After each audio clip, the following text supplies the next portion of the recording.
Assalomu alaykum, qadrli din qardoshlar. Fatih abining yigitlari bunda ishlab yotalar alhamdulillah. Mana shunday mihroblarni qo'ydilar bizga.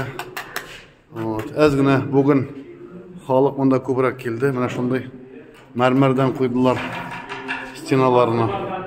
Mana bu qardoshimiz bizning ishlab turadi. Va alaykum salom. Вот один на память оставлю вас. В YouTube останетесь. YouTube свой канал поставлю. Abi nasıl gidiyor? Sağ ol abi, iyi gidiyor. Yakşı mı? Çok iyi gidiyor. Şu arkadaşlar bir okuyalım böyle kendine gelsin. Nikah mı okuyalım ne sanayım? Yok böyle bir ayet okuyalım böyle kendine gelsin. Çok yaramazlık. Ha, tamam abi gidelim çay içelim önce. Bunu da. Babaylar şunda qarab turalar. Ahmet abi bunda şunday motor podokонникlarni qo'yadi. Ahmet abi, нормально садится подоконник, да? А? Мощный будет, да? А мы чисто посмотреть. Alhamdulillah. Mana shunday motor podokонниклар bo'lar inshaalloh. Yigitlarimiz tirishadilar, ishlaylar. Bunda полный ish bor.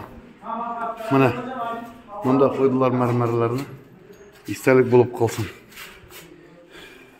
Oktyabrning 21-i shanba kun. Mana bularni da hozir bunda yig'ishtiradilar Alloh xohlasa. İş qaynıyor elhamdülillah. İş Fatih abiga Allah'ın rahmeti olsun. Fatih abi bizim meşetini İstanbul meşeti gibi gelsin dedi Allah.